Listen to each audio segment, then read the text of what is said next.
Yeah, baby, we're back.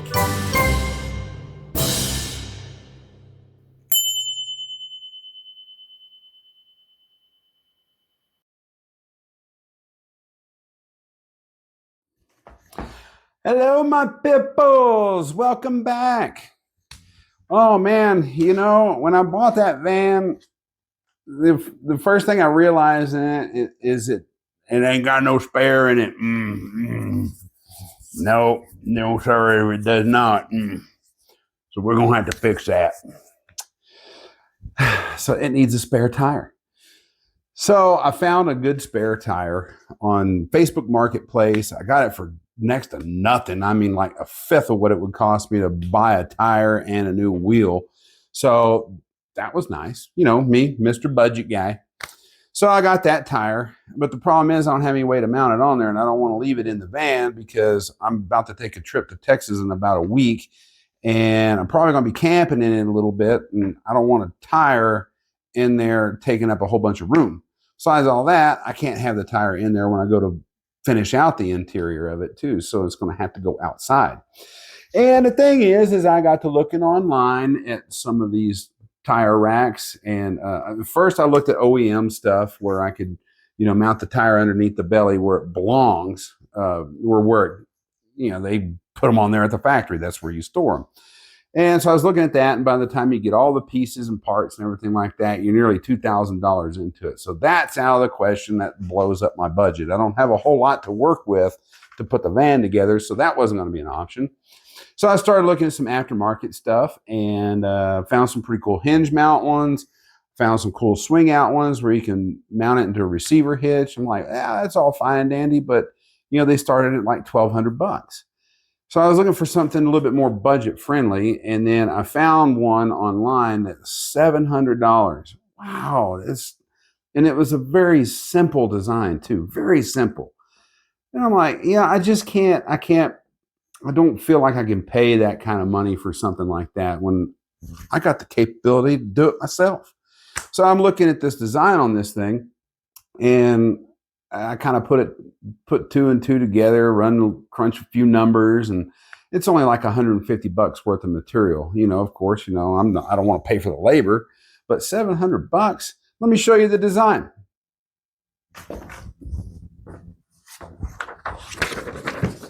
So this is kind of what I'm going for. It's pretty simple. You know, this is going to go toward the bottom of the door. We're going to mount this on the back door. So this is going to be toward the bottom. This is going to be up toward the top, just shy of the window. And then there's the side view. So it's going to have this standoff, and I got some lug bolts that we can mount in there and weld in there, and then mount that thing right on there. And I read the reviews on this thing, and I was a little worried about hanging a tire, because by the time you get the rack and the tire together, you're about 70 pounds. That's a lot of weight, and it's going to be attached to sheet metal. So I read a bunch of reviews on it just to make sure that, you know, people didn't have trouble with that particular design, and they didn't seem to. So I'm going to go ahead and just pull the trigger and do it. So that's what today's video is all about. We're going to start cutting our metal, start getting some measurements, piece this thing together, and then we'll install a tire rack. So let's quit fiddling around and get started, shall we? All right. So here's the idea, is on that design, this thing is going to go across here at the bottom. I'm going to put it just above this trim, and then the two uprights are going to come up right here by this good old handle. And let's take a look inside. So I've got some bracing right here already, which is a good thing. I'll probably add extra glue in there just to make sure that holds, because all these body panels are just glued on these things. And then there's another brace right here that's glued in pretty well, but I think I'll probably add a little bit more later to make sure that that's good. And up behind the handle right there, there's no electronics. Everything seems to be nice and free, and nothing's going to interfere. So what I guess I'm going to do is I'll just, on the back side of this, well, on the outside of the door, I'll get some measurements for where I want to place things.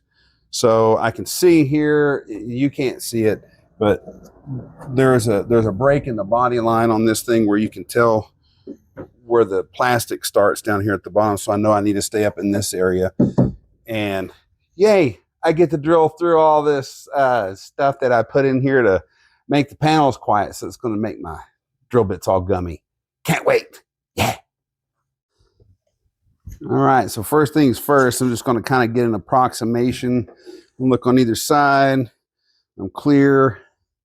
You can see the hinge over there. Nothing's really going to interfere, but I want good coverage on this guy.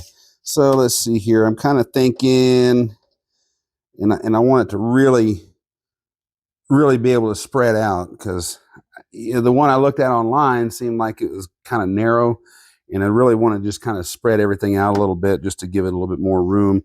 So I'm thinking, looks like 20 inches right here is probably going to be pretty good on the length of the bottom piece. So I'm going to write that down so that way I don't forget what it is I'm planning on doing. So this is going to be 20 inches. And then let's see here. I want to just kind of figure a distance from here to there. I'm going to go about at least an inch above this down here, so that way I'm clear of that brace, but I got the brace to back it up. And then that handle is right about here. So I think I want to come just shy of that. And so I'm figuring we'll do, well, not a whole lot different. It'll be 19 inches for that portion. So maybe 20 is better. We'll just do 20 inches all the way around. We'll just keep it symmetrical. That'd be good. Symmetrical is great. All righty. So next is going to be, I need to figure out my standoff right there, because I want that tire to stay away from the door handle so I can open it. So the best way to figure that is going to be to stick my tape measure in here and see how far this goes down. That is 7.5 inches deep. So if I put it, if I cut my centerpiece at 7.5 inches, then it's going to be rubbing on the sheet metal. So I think I'm going to add an inch, maybe even 2 inches, because I'm pretty sure this thing is going to overlap my handle, and I want to be able to open it. So I got to have enough room for it to swing out. So let's go and take this tire and hold it up there, and let's just take a little peep. Yeah, they say measure twice, cut once. So since I did that, I got thinking about something. So I measured that I had it laying down, measured it up through the hole at 7.5 inches. And that's with the thing on the ground, touching the ground. So we don't want it touching the metal. This also sticks out. So I need to get an idea about how far that is. That handle sticks out about 1.5 inches. So, yeah, about 1.5 inches. So that means I'm going to have to add at least 2 inches to this, to the length of that center portion. So that way I can get some standoff and get it out there. So I'm thinking I want it to ride a little bit further out. So I think I'm probably going to add about 3.5 inches on there. We'll see if that gets crazy. I don't know. It kind of worries me a little bit. But we'll figure it out. That's what we do. We figure stuff out. So after looking that over, I think I'm going to do 10.5 inches for the center portion of the tire where it's going to bolt onto the rack. I think 10.5 inches would be good, because it would be 1 inch to make it flush with the handle. And then if I add another 2 inches, then that gives me plenty of room to swing that handle out so I can open that door. So that's what we're going to do. I'm going to mark it on that guy. All right, so back to the tar. I need to kind of figure out this diameter right across here, because I need to make a plate where I can mount lugs for these 2 holes and that hole right there. So I need to know how big to make the plate. I flipped the tire over and it's completely clear all the way to to the edge of the wheel, so I can make that plate as big as I want. And I want extra metal there instead of drilling and then putting a lug through the hole and then tack welding that on there. I want a little extra meat around it. I don't know if that would make any difference or not, but I think I just like to have things work and not break, because this thing flopping around on the back of the van, it's going to put a lot of stress on things.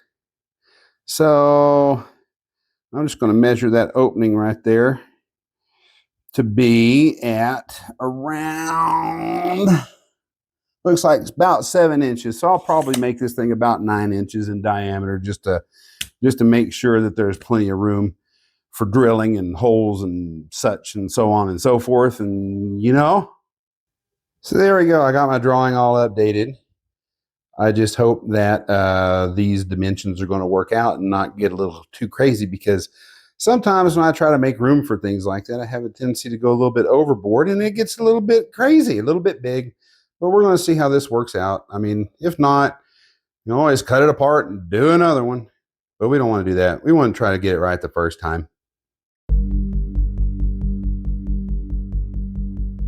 So since we got all that figured out, it's time to start cutting out some metal. So I want to show you guys something. Those of you that are new to cutting metal and things like that, wear hearing protection, wear eye protection, and not little tiny things like this, but something bigger. I'm going to use my welder's helmet for that. And then I'm going to use this angle grinder because I don't have a chop saw or a metal cutting chop saw. So I'm going to use that. I'm going to switch this out for a cutting wheel. And I had to buy this guard because this thing I bought from this guy, he took the guard off and lost it. And if you ever used a cutoff wheel on metal before, if you get it in a bind, they explode, and it kind of sucks if you get hit with the stuff. So I had to wait for this guard to get here so I could put it on here, or else I'm not cutting any metal. So I'm going to spare you the next hour probably of me cutting this stuff up. So I'm just going to put a little B-roll clip in here of me doing a little cutting here and there, so that way you can see that I'm actually doing this stuff. So enjoy. Listen to some music in the meantime. It's good.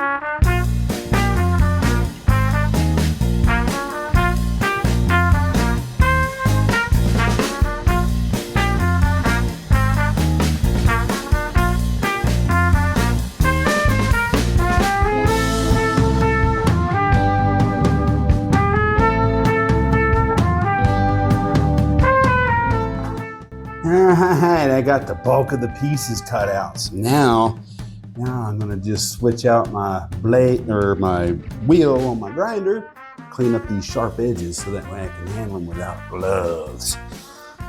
Here we go. That took forever.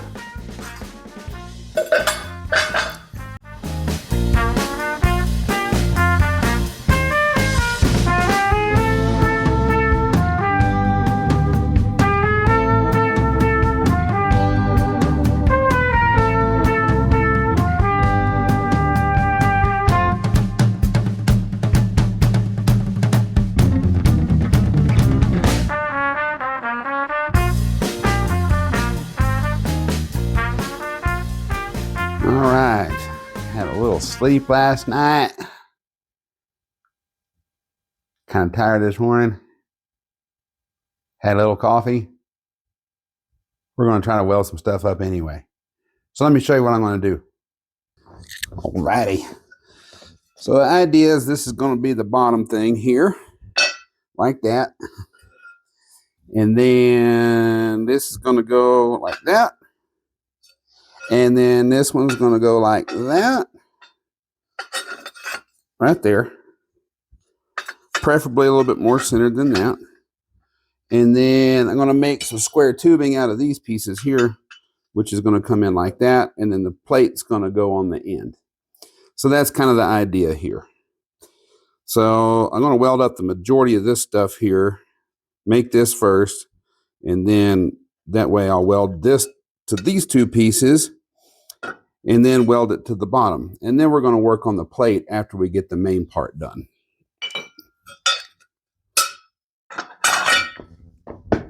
Let's get going. All right, just want to show you the rig I'm going to use to weld this guy up. It's an Art Captain. It's the MiG 200. A friend gave me this, and this thing's a beast. I've only got 110 power outlets in my garage here, and this thing welds hot. It goes hard. So let's flip it on. There we go. Get everything all set up. It's right where I left it at the last time. All the settings right there. So we're going to be good to rock and roll here. But yeah, this thing goes hard. If you're looking for a good, inexpensive welder that does really good work, get one of these guys. I think this thing's like 450 bucks on Amazon, something like that. And yeah, you can do MIG welding with it. You can do stick welding. You can arc welding, stick welding. So MIG, you can go flux core with it. You can go with gas. And this also even does TIG. So if you want to weld aluminum, you can do it with this thing. They even have a plasma cutter attachment that you can plug into that thing. But it's either or. You either weld or you cut with it. So, but they also have plasma cutters for like 150 bucks on Amazon too. So if you want one of those, which would have made that a whole lot easier, then get you one.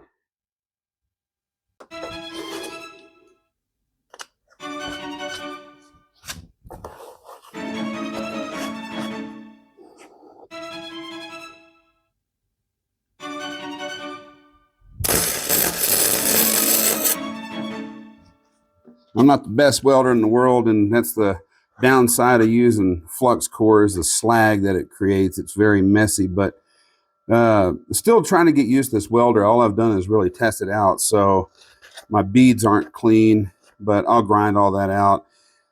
Here's the problem with not having the proper tools for the job. If I would have had a nice chop saw, all these would have been perfectly, exactly the same, but you can see here, they're just a little bit different. This one's shorter than this one. This one's just a tad longer than this one. So, and they're not really exactly even.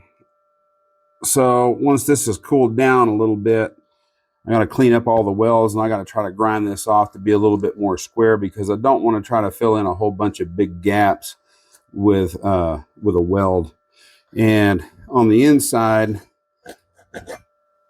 I welded a bead about a couple of inches in over here once I put the two pieces together, so that way it would at least have some structural integrity. But it's pretty stout. It's pretty stout.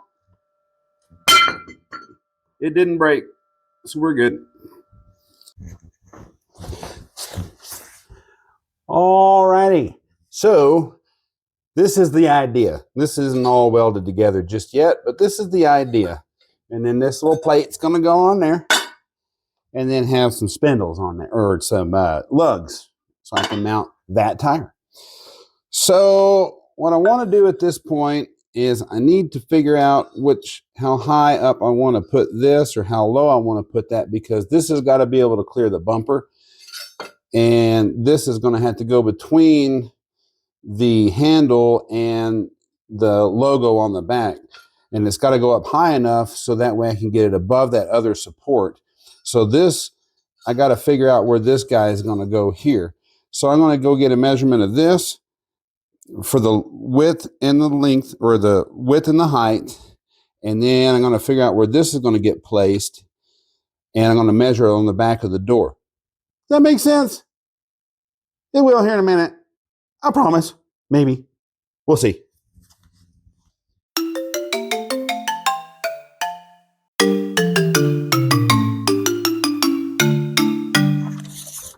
All right, so I said that was what, 20 1/4 inches. So let's see here, 20 1/4, which means right there is 20 1/4 to here, which is about good. So what I'm going to do is I'm going to put my finger right there. And this is just how I do things. Doesn't necessarily mean it's right, but right there. I'll feel back behind here, make sure that's all clear. I'm not getting into a body line or anything, so we're good there. So I know I'm going to probably mount this guy right about there.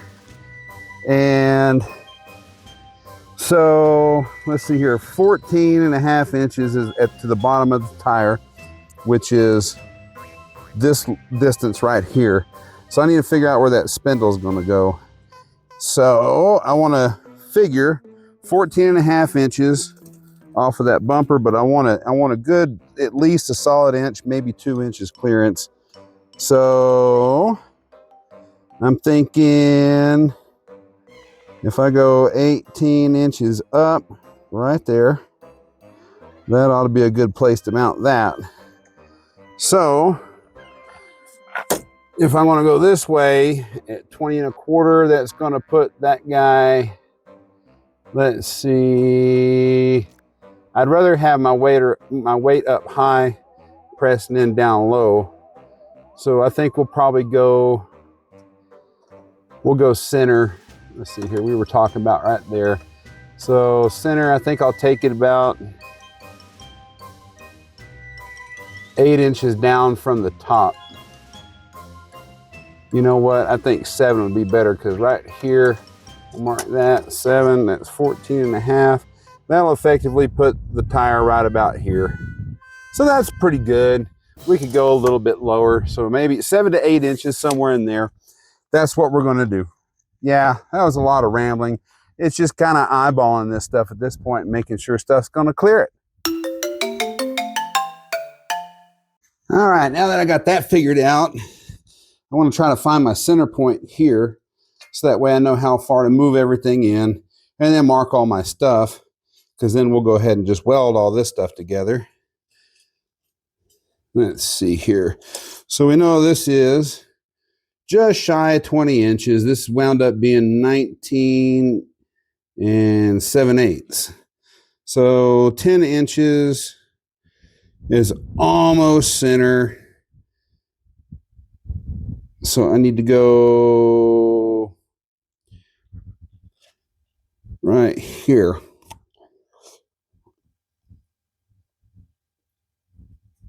That's center.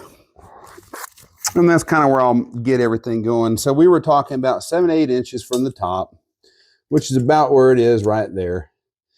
So I think I will move that up right about there. That sounds good. That's 8 inches from the top. So I'm gonna go get one more measurement real quick, just to be sure before I mark all this stuff and start tacking everything together, because I'm gonna have to square it all up and make sure we're all good.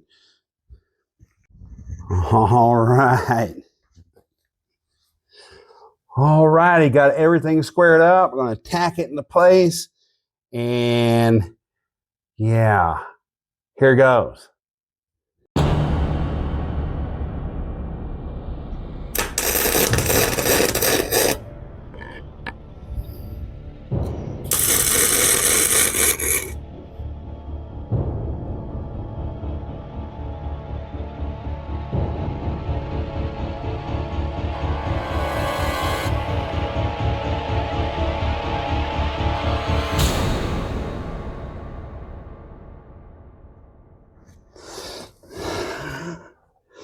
She's not pretty, but we're going to go ahead and grind those welds and take a look and see what we got. See if I got to redo any of it.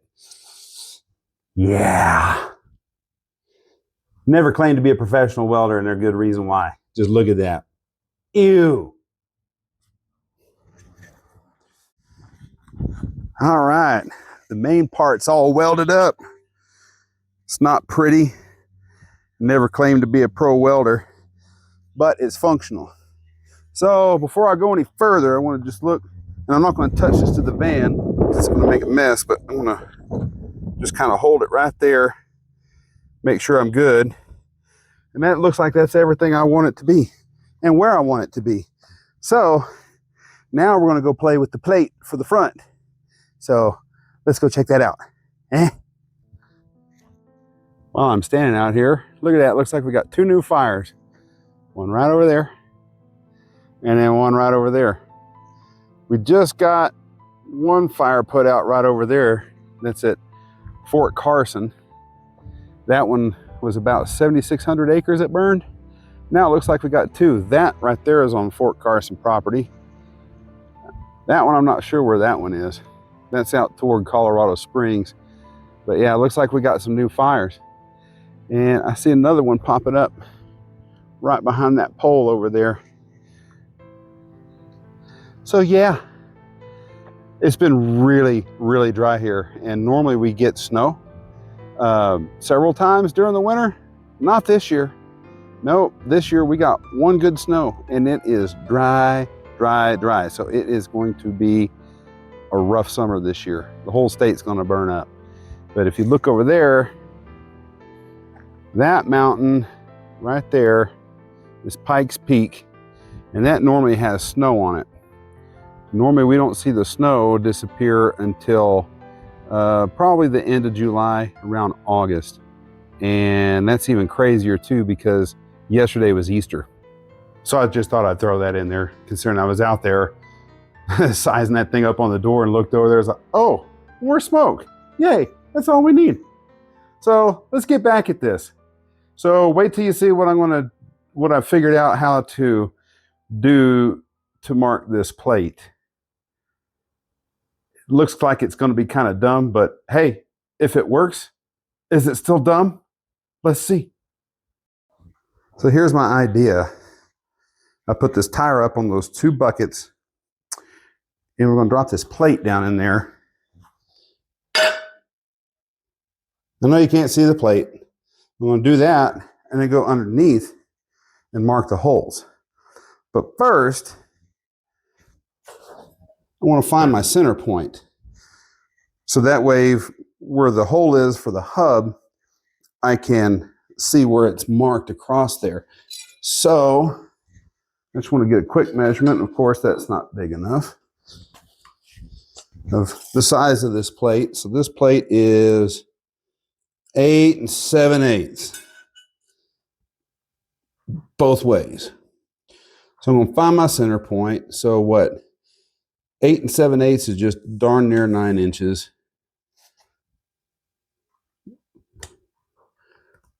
It's an eighth of an inch difference, by the way. So 4 1/2 is 9. So we're going to mark that right there. Then we're going to do the same thing over here.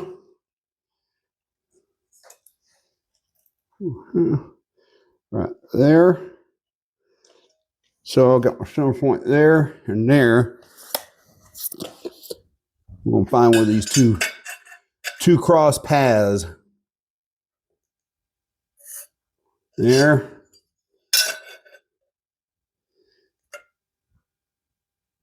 And there.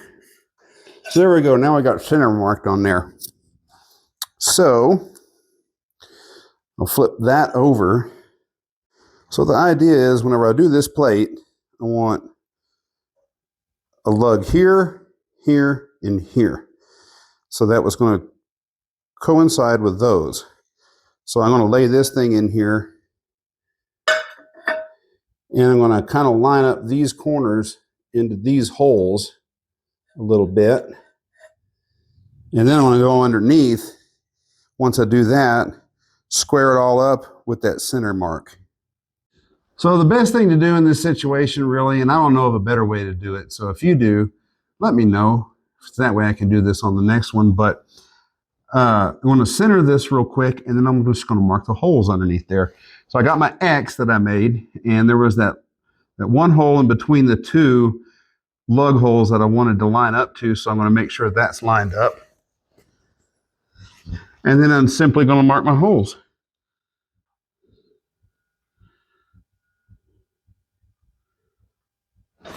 That looks pretty good. So let's see here. That one. That one.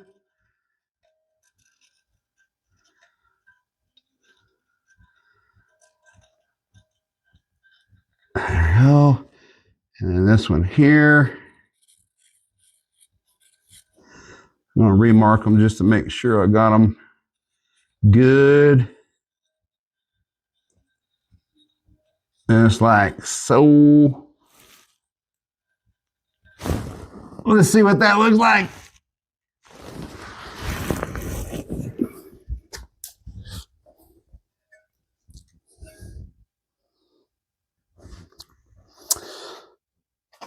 I'm just going to have to say that that's not too shabby.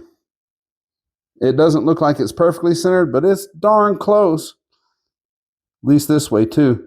So I think that'll do. We're going to roll with that.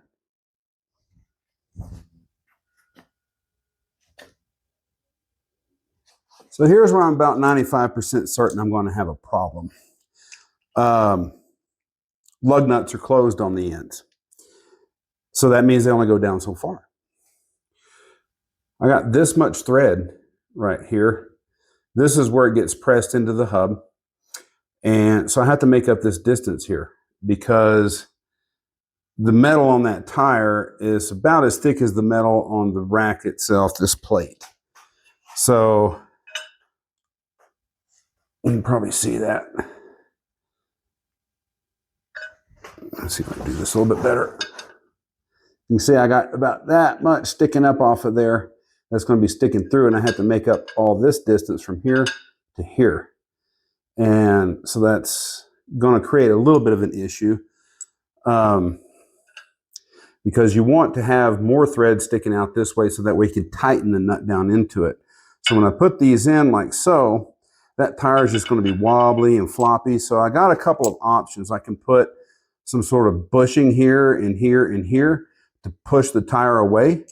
But my fear about that is those kind of bushings like that, they have a tendency to compress. So especially as the tire is wobbling and wiggling and things like that, it's probably going to loosen this up and then I'll lose my tire. So I'm a little bit concerned about that. So first off, I'm going to go ahead and drill my holes right here, here, here, and here. Get these put into place. I'm going to tack them into place, and then I'm going to figure out what I'm going to do to take up this extra space. So let's do that. Shall we? All right, so best I could tell, this right here is about 5/8. So I got a 5/8 bit. So to do this hole, you want to start with a smaller bit to get you a pilot hole, because those big ones have a tendency to walk all over the place. And me being paranoid the way I am, I like to step it up. So I'm going to start with this small one, move up to this little bit bigger one, and that'll give me a big enough hole for this thing to not wallow around in. So another thing is when you're drilling metal, slow your drill speed down. I see so many people, and I've worked with so many people that complain about their bits not lasting long, but then they run it at the highest speed possible and they don't lubricate that spot. And when you do that, then that burns up the end of your bit. And I don't know about you, but bits are a little bit expensive and I'd like to keep them around a little bit longer. So that's what we're going to do. I'm going to start with this one. I'm going to start with it dry so I get a good bite.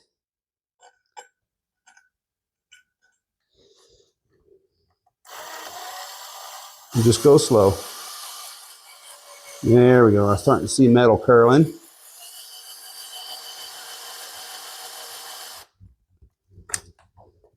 I'll drop a little bit of silicone spray. Find my hole.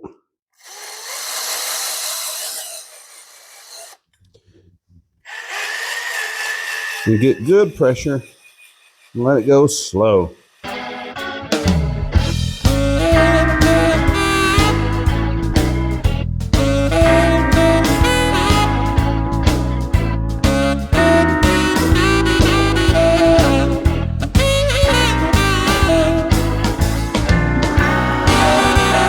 Just because I want to go by the hole measured once, cut twice, or vice versa. We're going to just give this another quick fit. Yeah. Oh, that's nice. Something went right for a change. Cool.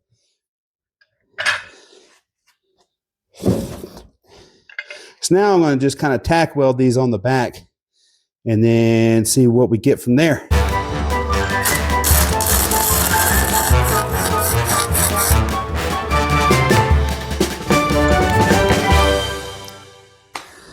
So after lots of farting around, it took me forever to find these, but I found some nuts here that I've welded on here as standoffs, so that way it takes up that extra space that I was talking about earlier. But Yeah, that seemed to work pretty well. I tacked these on the back, tacked them on the front, and then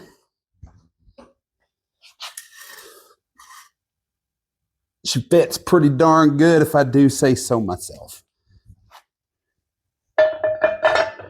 And there's plenty of thread right there to grab onto. So that makes me happy. So next thing is we are going to weld this on that. Let's go.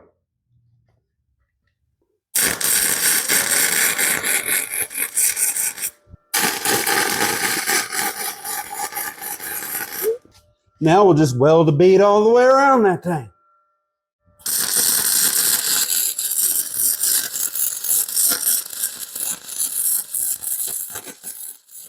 Man, it has been a long day. But this guy, I got it all welded up. So I'm going to drill my holes for the corners so that way tomorrow I'll get out the sanding disc and get it all cleaned up since it's got grinder marks all over the place. But take a look. Not too shabby. Yeah, so there it is. It's all welded up. And then there's the weld I did underneath. Looks all right. It'll do. But tonight I'll drill a hole there, and I'll drill a hole there, and then I'll drill a hole there, and then drill a hole there. And then tomorrow I will get out the sanding wheel and just kind of sand it up and get it a little smoother, get it ready for paint. But that's it so far. Right on. So I'm going to drill them holes, and I'm going to call it an evening and get back on this stuff tomorrow.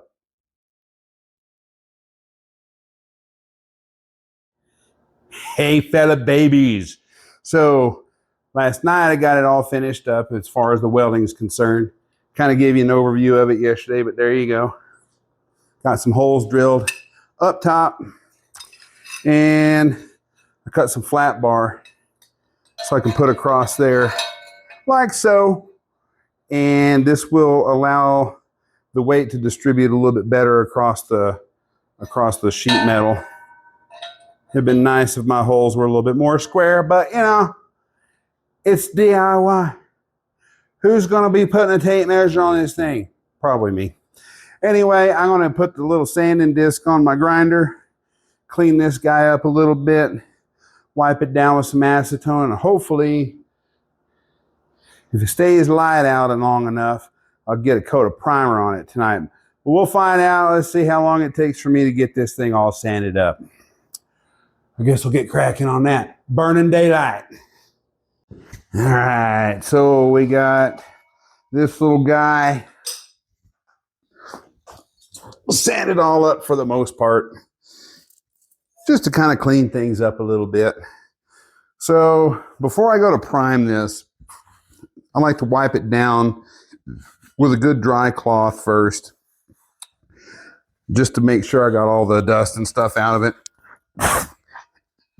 Blow it off here and there.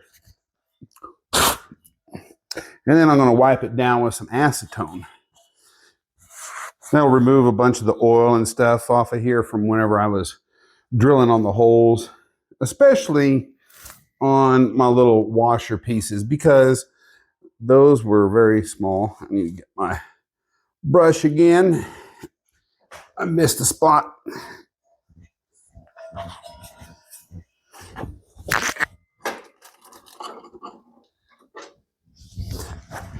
It's important if you're doing welding work that you use a wire brush, especially if you're using a flux core wire, because it will leave flux everywhere. And we don't want that. So scrub that off of there. And that's part of the reason for the acetone bath, is to kind of clean some of all that junk off of there. Because, I mean, I'm going to hang this on the back of the van. It's got to be painted and primed, or else it's going to rust like the dickens and leave rust streaks all down there. I'm going to have to get my file and get that. But yeah, so that's what I'm going to do for the next 20 minutes or so, is Wipe this guy down real good. And it looks like we got enough sunlight out there. I think I can get a coat of primer on it today. At least that way I can get it painted hopefully tomorrow. I got rain in the forecast, of course. Of course. It hasn't rained in months. And now we got good chances of rain tomorrow. And let's see here. Today is Tuesday. So I've only got a few days left before I take off to Texas. I'm taking off to Texas this coming Sunday. So naturally, we got rain chances, good rain chances every day of the week. Yay. Of course, only when I'm trying to get something done.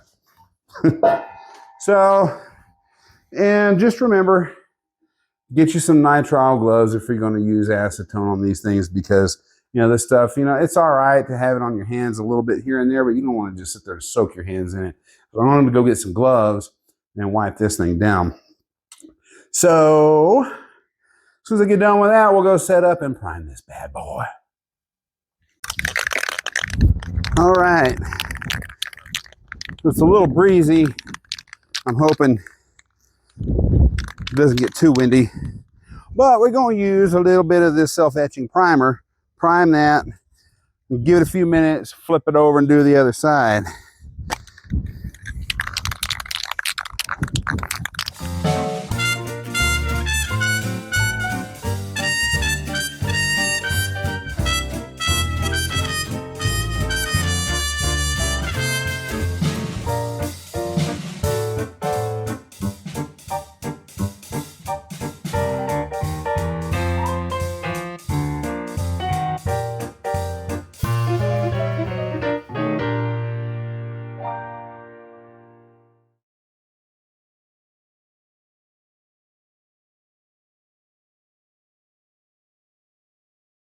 Did I mention this thing's blue?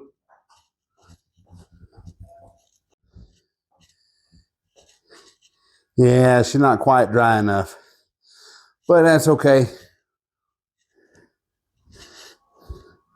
Yeah, we'll just touch that up later.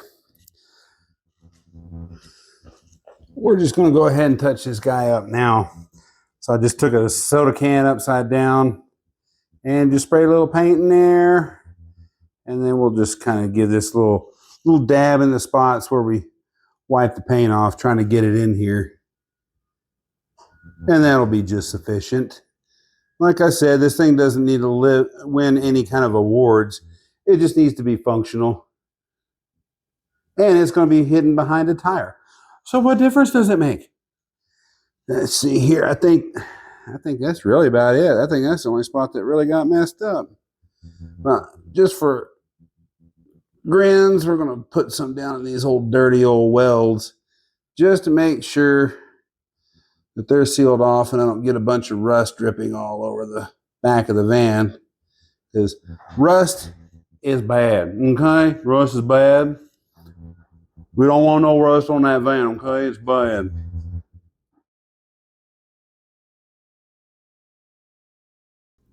All right, she's done. Today's the day. Looks like the weather's going to hold out well enough to go ahead and install this bad boy today. I was thinking about taking it to the shop with me tomorrow so I can put it inside, but man, I got other stuff to do before my trip. So we're going to go ahead and put this bad boy on tonight. So let's get started and I'll show you what I'm going to do to mount this thing. Yeah. All right, so the best thing I found to do is trace this stuff on cardboard. So I'm just going to trace a few marks, just kind of trace the guy out, make a little cardboard template that I can hold up against the van, so that way I can get all my measurements all proper and mark my holes accordingly and make sure I got good spacing. So we're just going to make a little quickie template. All right, so I got my little template. I punched my holes. They're a little off center, but that's okay. I'm going to go just a little bit larger on the hole so that way I got room for it to go in. But remember, so I got these markings right here. That's the center point of that. And remember, I was talking about the middle that needed to be at least 14 inches from the bumper so it can clear. So that's kind of the center mark. So we're just going to kind of get an opportunity to look at that. That looks good. But just real quick, I'm going to verify the measurement on that tire. Yeah, that'll clear nicely. So yeah, I got 14 inches comes to right here. So that's about right where the bottom of the tire is going to be. So now I just want to make sure this guy is level. And I made sure this part was square whenever I cut out this template. So I'm going to just kind of get me a couple of measurements based off of this to here, which it looks like 3.5 inches. Let's make that a little short. There we go. So 3.5. Let's do it this way.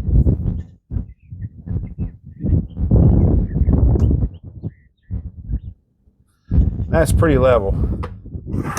Not like it really matters, but you know, I like symmetrics.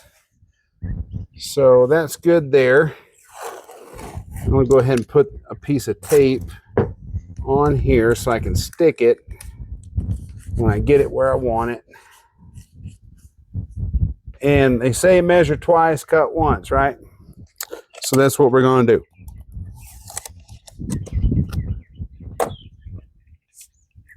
So let's see here, we're at 3.5.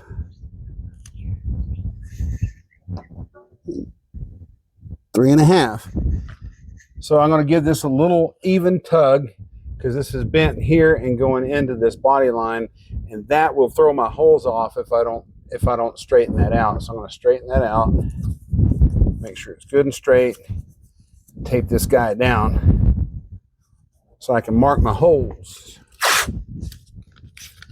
And just for grins, so it doesn't move while I'm trying to mark my holes, and I'm just going to throw a little extra tape on here because I only got one opportunity to do this, so let's not screw it up.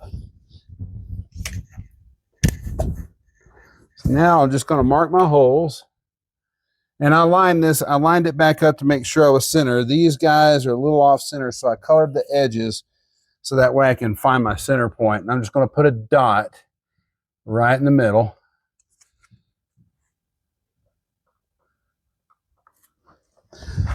And here, this is going to be about center. A little bit more. But like I said, I'm going to go just a little bit bigger on my holes, so I got that room just in case. So let's see here. Get this thing off.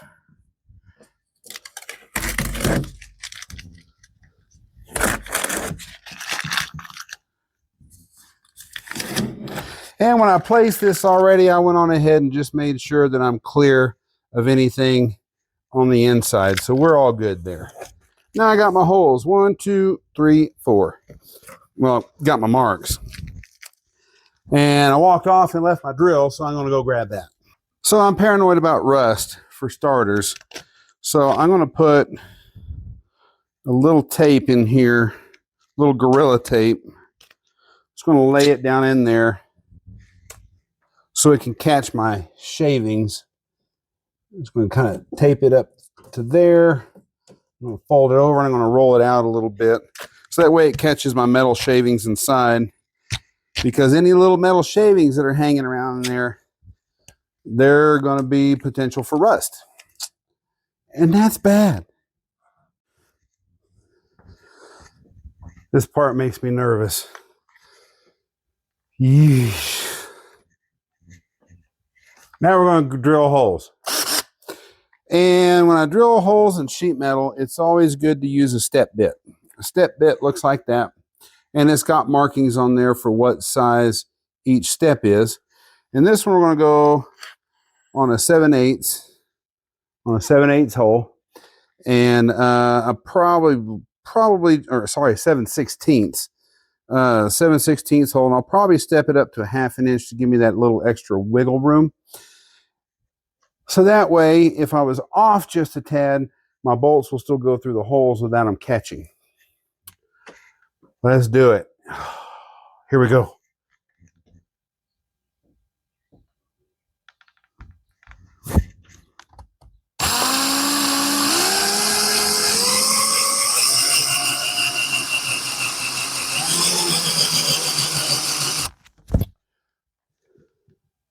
Looks like the tip's a little dull. I'm going to have to go get a pilot bit. BRB. Let's try this one more again. Got me a pilot bit.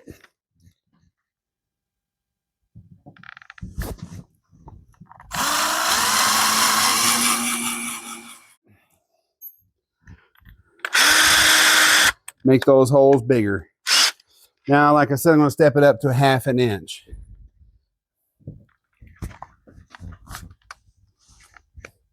Which I think, so that way I don't mess it up. I'm going to go ahead and mark it on my step bit so that way I don't get too crazy.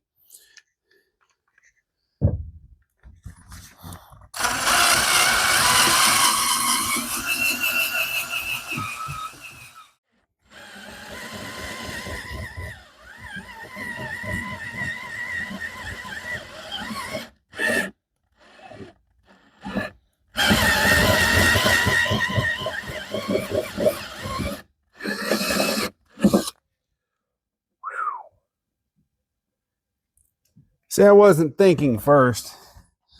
I bought that soundproofing gunk, and it is it's beautiful, and I had to drill through it. So yummy.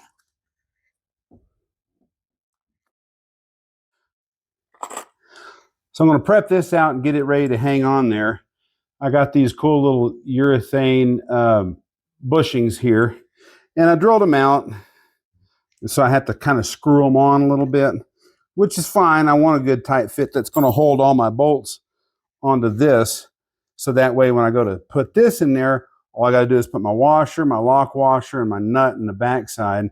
And I even have a rubber washer like that that's going to go behind those little plates, which is kind of like my big washer. So let's get this guy prepped. So I got that there. Push that in, and I'm just going to run this guy on here. It gets a little snug after a bit. There we go. So just to give you an idea, this is going to help it stand off away from the van and give it a little cushion. All right, so that way you're not having to sit here and watch all this nonsense. I got 3 more of these to do.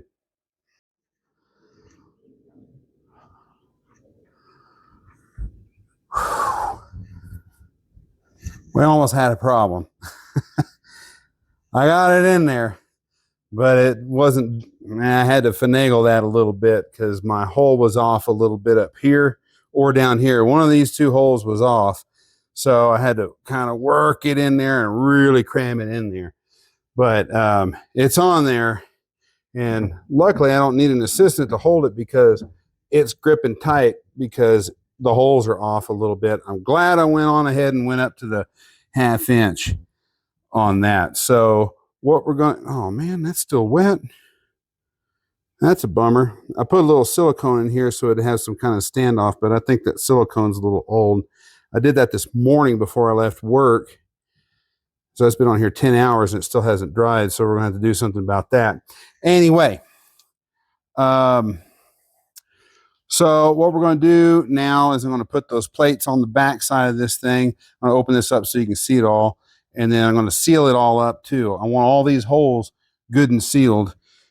And probably going to be using that silicone that didn't set up because I don't have anything else. Oh well, such is life. Without it, we'd be dead.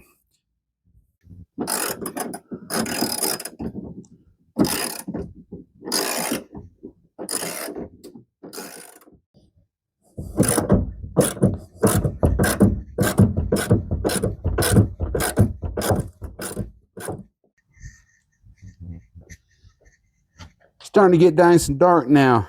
So what I've done is I've taken some more of those little bushings because I got a whole bag of these things. I bought the wrong thing for something else. But I just kind of drilled them out a little bit. And they'll fit over these little studs since my silicone didn't set up real well. We'll just press those on there, and that'll keep the spare from rattling on there and it rubbing a whole bunch on the back side of that metal over there and making a big old mess. So let's put that spare on there now.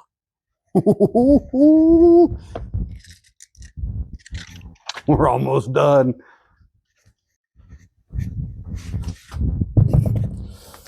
I know this pattern looks awful strange, but trying to work around these little guys down here, you probably couldn't even see that. I'll show you later.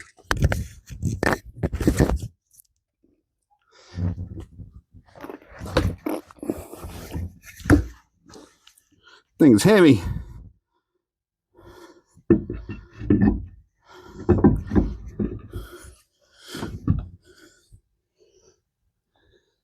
I just barely got thread sticking out.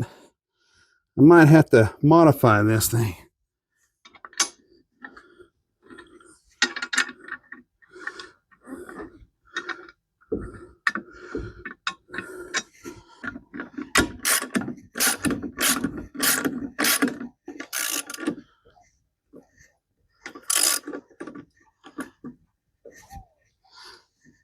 I don't have my tire iron handy, and I don't feel like digging it out.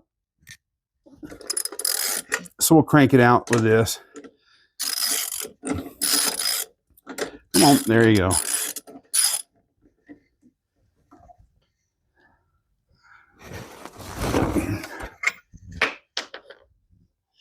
There we go. Handle still accessible. See that? Just reach right back in there. Boom. Perfect. Let's shut this side.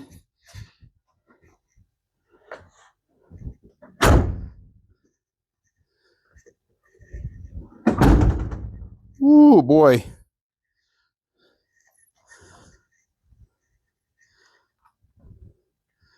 That sure wobbled.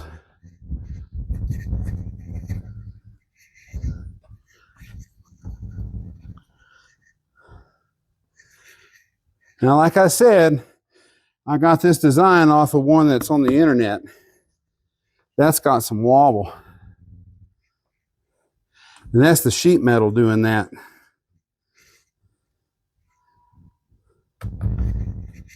But it's on there, and it's not going anywhere. So I may have to look into some reinforcement on this and figure out what we can do to stop that wobble. So I'll take it for a drive to work in the morning, see how this guy does, and then there might be a modification, but it's probably going to get a ride all the way to Texas for about 800 miles. So we shall see. Which, of course, everything I make, I'm like, I'm not a professional, so I'm kind of leery about some of the stuff I do, but I think this might work out. I just don't like that wobble. I just don't think that's going to be a huge deal, though. We'll just see what it winds up doing to the metal in there. But yeah, I can open the door. I can close the door. And then we'll just kind of keep an eye on it when we drive to work in the morning. See how she does. So, I think I'm going to go in there and clean up all my crap. It's getting kind of dark now. But there she is.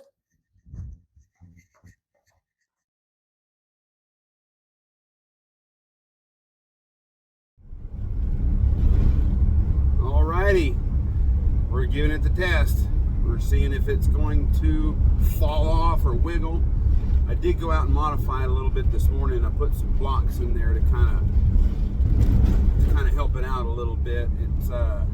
It moves side to side. The sheet metal flexes. So up and down, not so bad. I don't have a problem with that. So I'll probably do some bracing when I get back from Texas. But I'm about to cross some really rough. It's rough road here already. So I'm about to cross a rough railroad track. And the good thing is I can turn on my backup camera and I can actually see that tire down there. So looks good and stable. good bonus to it is, as well as I've had problems with that back door rattling something fierce, and the extra weight seems to be holding it against its heel. There's the railroad track. Dude, looks good. Great success, great success. All right, I gotta go to work. We'll brace this thing up when I get back from Texas. Laters.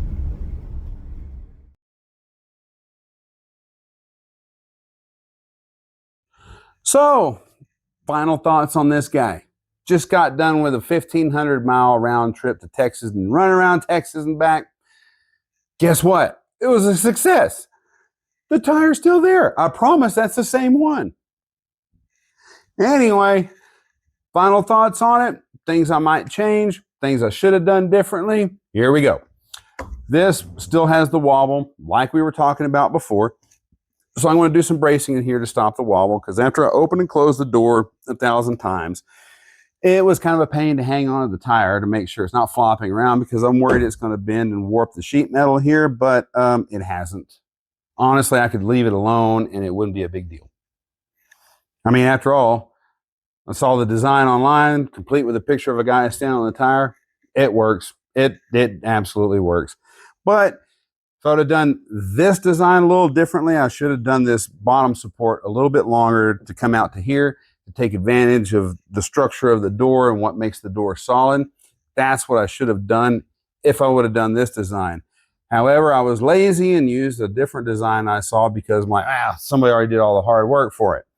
Well, I shouldn't have been lazy. I should have designed my own. If I would have designed my own, I would have done it in an H pattern like this, where I got my upright supports here, a cross member with my standoff, mount the tire in the middle of that. And how I would have done that is I would have put it here, bolted it right here, bolted it right there, take advantage of all this structure, done that on the other side as far out to the edge of the door as possible, and then have this standoff coming out in the middle. Made it solid. I wouldn't feel the need to come in here and brace everything up. And then that one modification I made on the fly, because I was worried about this thing sticking out too far, I cut it back 1 inch on the standoff. I should have left that inch in there. And I did that because of the inch thick bushings I put down in here. Well, I should have left it alone, because now the sidewall of this is resting on the frame of here. I don't think it's going to cause a problem down the road, literally, because the metal is rounded off, it's smooth, but when things rub, they have a tendency to rub a hole. So I've got to do something here. I've got to either cushion this against the frame, or I'm going to have to modify this with some spacers to get it off of there a little bit.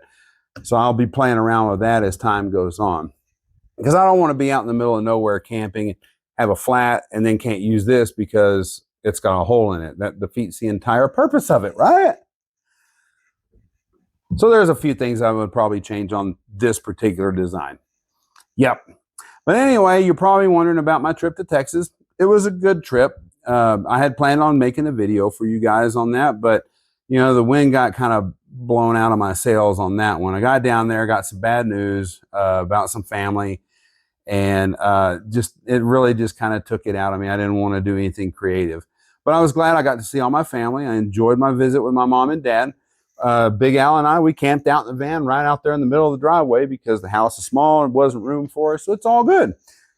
It was wonderful. I got to test out my little Blue Eddy with a fan running all night, and I honestly didn't even need to charge the thing for the entire week. But granted, I was only just running a fan and charging phones. Still had plenty of juice in that. So I think that's going to be a good option for this van. So friends and family I missed out on while I was there, I apologize. I will catch you on the next one. When you drive 11 hours each way, it's hard to get the visit in for everybody. So I will catch you on the next one, I promise. Make a special trip just for you guys. So anyway, stick around. This part's done. Next video is going to be me installing bunk windows in the sides, so that way I can get some ventilation in this guy. We're going to need some ventilation. So these are going to be bunk window styles with an awning type design that I can kick it out, get some ventilation in there, and can do it when it rains. So the plan is I'll do all that stuff before I do the subfloor, since that way I can clean up all the metal shavings better, because I don't want metal shavings hiding in little hidey holes all out in the van, because that'll start problems with rust. So that way I can show you guys how that's done. So stick around for that. But until then, this thing worked out just fine. I made it home with the spare on the back and door 100% intact. Yay, it's good. So anyway, I gotta go in there and get some stuff done. So I will catch you guys on the next one. Thanks for stopping by. Now you fellas, stay dirty. Oh yeah, you girls stay dirty too.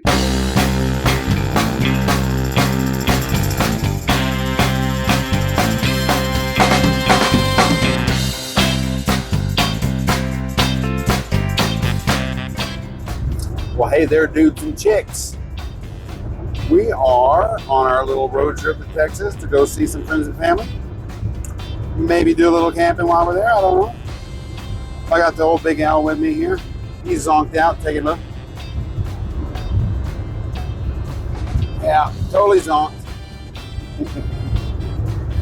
But yeah, we're just cruising. We're going through the high plains of Texas. It's boring drive. A little rain up ahead, you know. So, been on the road since about 7 o'clock. Kind of tired. Had some energy drinks. Still want to take a nap. Still got about 3.5 hours to our destination. So we're just chilling on the road, jamming some tunes, etc. Well, I'll let you know if anything fun happens while we're out.